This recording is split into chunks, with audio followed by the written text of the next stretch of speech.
This channel does not promote any violent, harmful, or illegal activities. All content provided by this channel is meant for an educational purpose only. বারুইপুরের খবরের দিকে নজর রাখবো। সকাল থেকে আপনাদের দেখাচ্ছি একের পর এক ধরপাকড়ে সংখ্যা এবার বৃদ্ধি পাচ্ছে। এবার 12 জন এখনো পর্যন্ত গত রাত থেকে পাকড়াও করা হয়েছে।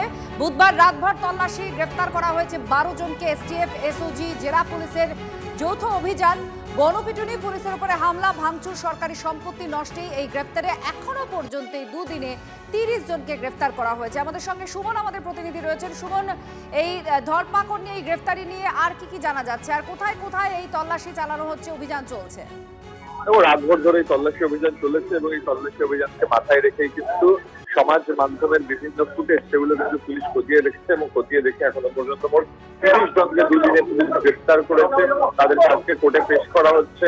এর আগে 18 জনকে গ্রেফতার করা হয়েছিল, তারপর আরো 12, এই নিয়ে মোট 30 জনকে এখনো পর্যন্ত পুলিশ গ্রেফতার করেছে। এবং সমাজ মাধ্যমে যে যারা যারা সরকারি সম্পত্তি নষ্ট করছে, গণপিটুনিতে দেখা গিয়েছে, তাদের চিহ্নিত করে কিন্তু পুলিশ তদন্ত করছে। ধন্যবাদ।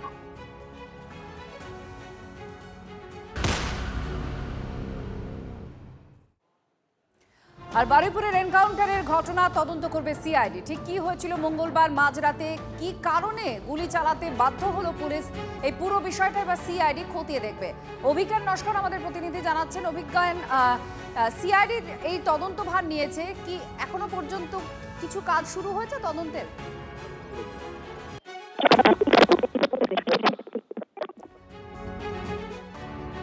তোমার অডিও ঠিকঠাক আসছে না, আমরা চেষ্টা করছি আরও একবার যোগাযোগ করার। আপনাদের জানিয়ে রাখি, এনকাউন্টার কাণ্ডে তদন্ত করবে সিআইডি। বারুইপুরে এনকাউন্টারের ঘটনা খতিয়ে দেখবে সিআইডি।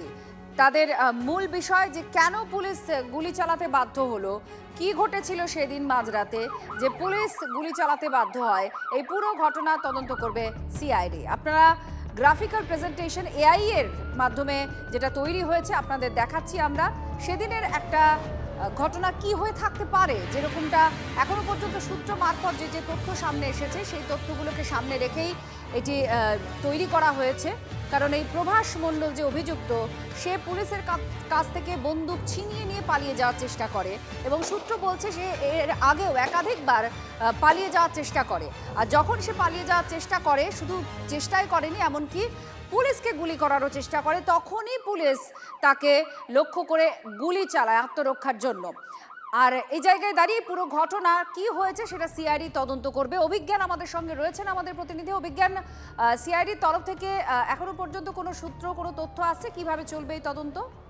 তোমাকে সর্বশেষ তথ্য যেটা জানিয়ে রাখি যে নির্দিষ্ট গাইডলাইন্স মেনেই কিন্তু এনকাউন্টারের ঘটনায় সিআইডি কে তদন্তভার দেওয়া হয়েছে।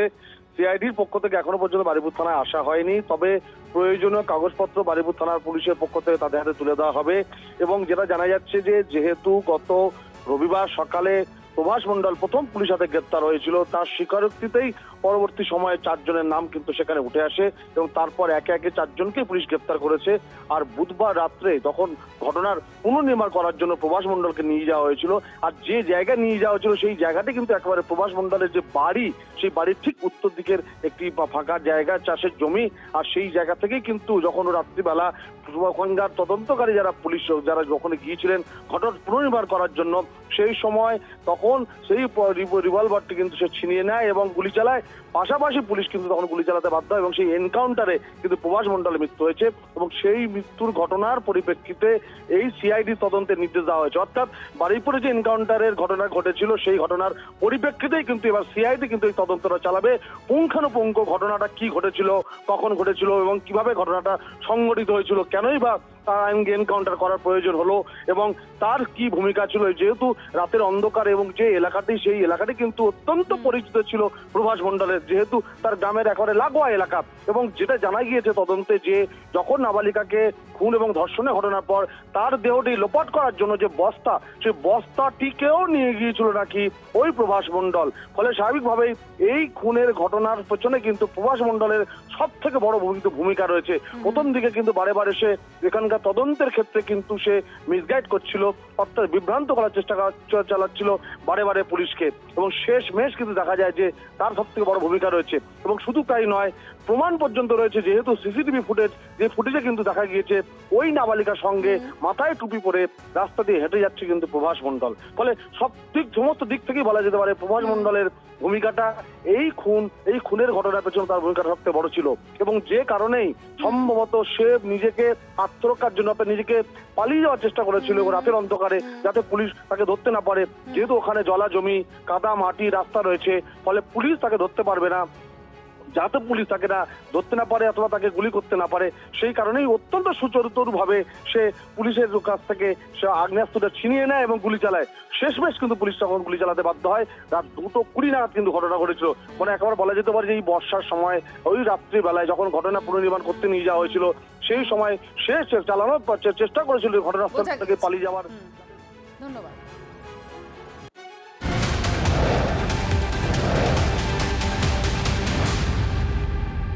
এদিকে বারুইপুরে নাবালিকা ধর্ষণ খুনের ঘটনা এখনো পর্যন্ত 4 জনকে গ্রেফতার করা হয়েছে। এনকাউন্টারে ইতিমধ্যেই খতম হয়েছে মূল অভিযুক্ত প্রভাস মণ্ডল। অভিযুক্ত কবির মোল্লা আর দিবাকর সর্দার দুজনের সঙ্গেই যোগ ছিল আনন্দ সর্দার আর প্রভাস মণ্ডলের।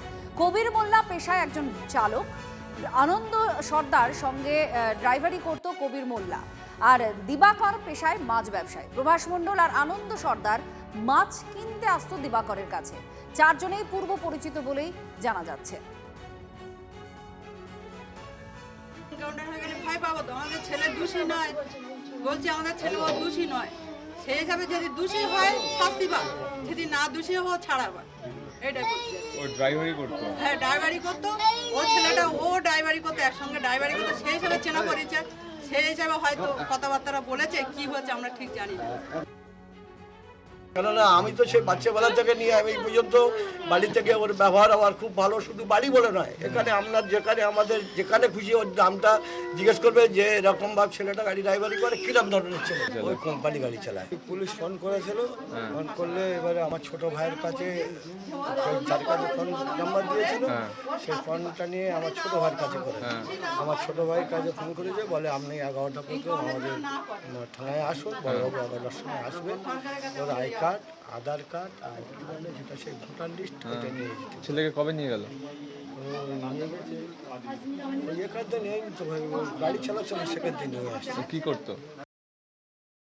তো ভয় লাগবে না? আমাদেরও তো একটা বাড়ির মানুষ সেখানে পড়ে আছে, যে তাকেও কিছু করার নাম করে বাইরে নিয়ে গিয়ে কিসের জন্য করতে পারে না তারা, একটা ভয় তো মানুষের স্বাভাবিক লাগতেই পারে। এইসব চিন্তাতে তো আমরা তো নিজেরা তো স্থির হয়ে থাকতে পারছি না, না পাচ্ছি একটু নিশ্চিন্তে, মানে একটু বসতে। একে তো চিন্তা একটা মানুষ ওখানে পড়ে আছে, মানে তো বাড়িতে একটু শান্তি তো পাচ্ছি না, তারপরে এই ফের একটার পরে একটা টেনশন বেড়ে যাচ্ছে, কোন দিকে যেতে পারি আমরা। আমার কোনো ভয় নেই, আমার ছেলে নির্দোষ, আমার কোনো ভয় নেই, আমার কোনো ভয় নেই, আমার ছেলে তো নির্দোষ, আমার কিসির ভয়?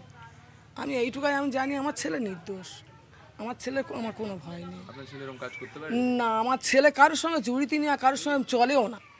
এমনি বাইকানটা যদি কোনো ঝগড়াঝাটি হয় আমার ছেলে সেখানে যায় না।